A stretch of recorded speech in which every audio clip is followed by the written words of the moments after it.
Assalamualaikum warahmatullahi wabarakatuh. Perkenalkan, nama saya Dea Putri Pasca dari Prodi Linguistik Indonesia dengan NPM 2304601002. Dan di sini saya akan membuat tugas UTS mata kuliah pengantar filsafat. Nah, dari beberapa materi filsafat yang telah saya pelajari, saya memilih materi filsafat Renaissance. Apa sih filsafat Renaissance itu menurut saya? Dari berbagai materi yang telah saya rangkum, saya mencoba menjelaskan tentang filsafat Renaissance ini. Nah, kapan filsafat mendapatkan kekuatan intelektualnya untuk memberontak terhadap cara berpikir di abad pertengahan? Ya, di zaman ini, di zaman Renaissance yang sering diartikan sebagai kelahiran kembali. Seorang filsuf bernama René Descartes disebut memiliki gerakan pemikiran yang bercorak Renaissance karena kembali menggunakan rasionya. Selain itu, René Descartes juga memiliki buah pemikiran lain yang sensasional sekaligus berperan besar dalam perkembangan filsafat dunia di zaman selanjutnya, bahkan hingga sampai saat ini. Nah, kata Renaissance merupakan bahasa Prancis yang berarti kelahiran kembali atau kebangkitan kembali. Pemakaian kata Renaissance pertama kali oleh Jules Michel, seorang sejarawan Perancis yang lahir di abad ke-18 dan mulai terkenal di dunia barat pada abad ke-19. Istilah ini biasanya digunakan oleh sejarawan untuk menunjuk berbagai periode kebangkitan intelektual. Abad pertengahan ini selesai tatkala datangnya zaman Renaissance yang meliputi kurun waktu abad ke-15 dan ke-16. Menurut Jules, Renaissance merupakan periode penemuan manusia dan dunia. Jadi, arti dari Renaissance sebagai suatu gerakan yang meliputi suatu zaman di mana orang merasa dilahirkan kembali dalam keadaban. Latar belakang timbulnya Renaissance adalah Eropa mengalami kegagalan karena kepentingan pemikiran yang dikuasai oleh para pemimpin gereja. Middle Age merupakan zaman di mana orang Eropa sedang mengalami masa suram, sedangkan menurut latar belakang timbulnya Renaissance, jika dilihat dari beberapa aspek adalah kondisi sosial, yaitu saat itu kehidupan manusia Eropa sangat terikat pada doktrin gereja, segala kegiatan kehidupan ditujukan oleh akhirat. Masyarakat kehilangan kebebasan untuk menentukan pribadinya dan kehilangan harga dirinya. Kehidupan manusia tidak tentram karena senantiasa diintip oleh intelijen gereja, sehingga menimbulkan sikap saling mencurigai dalam masyarakat Eropa.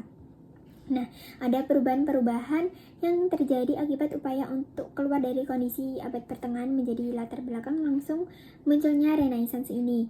Yang pertama, kehidupan sosial masyarakat Eropa yang tidak lagi mau terbelenggu oleh ikatan gereja.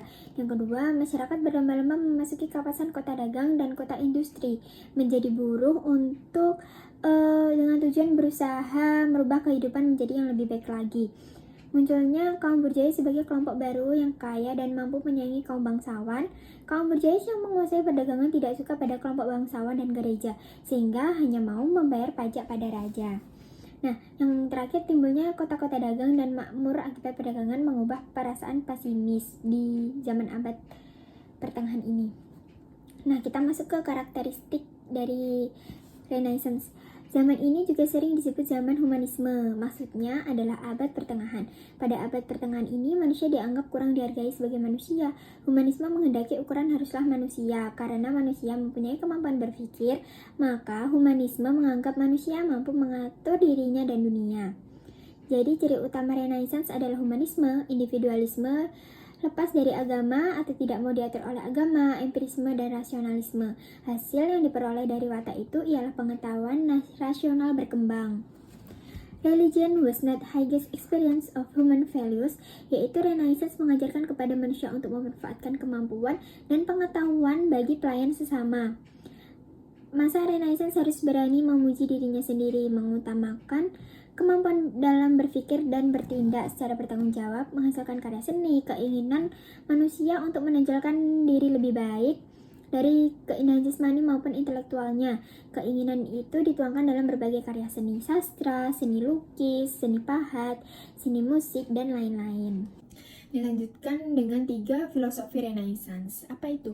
Dengan penemuan kembali dan minat baru terhadap teks-teks klasik, Renaissance menyaksikan ledakan dalam studi akademis, khususnya filsafat. Hal ini menyebabkan berkembangnya 3 aliran pemikiran, yaitu filsafat alam, humanisme, dan platonisme.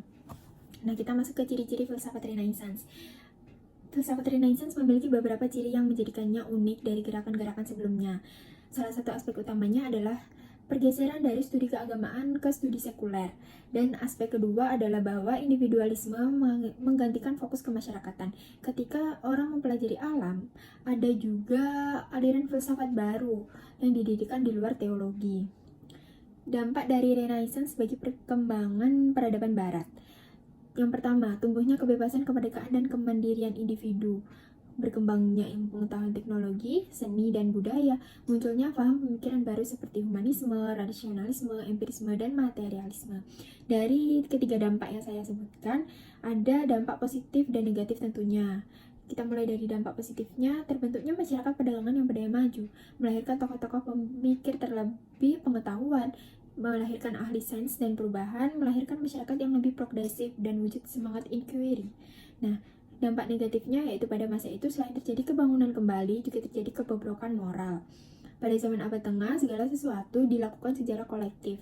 Pada zaman Renaissance, segala sesuatu dilakukan berdasarkan materi. Kenapa bangsa Eropa lebih maju dibandingkan bangsa lain? Karena faktor geografis dan iklim yang tak menentu memaksa bangsa Eropa harus dapat maju. Situasi dan kondisi pemerintahan Eropa yang tidak jelas, dari tekanan itulah pemikiran bangsa Eropa sangat berkembang. Pada masa Renaissance, bangsa Eropa mulai bangkit dari mulai agama, seni, juga pengetahuan. Pada masa Renaissance adalah masa di mana bangkit dari Dark Age dengan pola pikir yang menjadi humanisme dan rasionalisme. Penemuan pada masa Renaissance ini seperti mesin cetak, kacamata, kompas, jam mekanik, dan kapal selam yang kita gunakan hingga saat ini. Beberapa tokoh Renaissance yaitu Leonardo da Vinci yang terkenal dengan lukisan Mona Lisa-nya, ada tokoh Galileo Galilei, dan ada tokoh Michelangelo. Tommaso Campanella. Tommaso Campanella adalah salah satu filsuf terpenting pada akhir Renaissance. Pemikirannya sangat kompleks dan melibatkan semua bidang pembelajaran berkaitan dengan filsafat alam yang sekarang disebut sains, ilmu gaib, teori politik, dan agama alam. Tommaso Campanella lahir di Stilo, sebuah kota di Calabria, salah satu wilayah selatan di Italia, pada tanggal 5 September 1568. Tommaso Campanella menulis sejumlah besar buku yang berhubungan dengan mata pelajaran, mulai dari tata bahasa, dari retorika, hingga filsafat dan teknologi.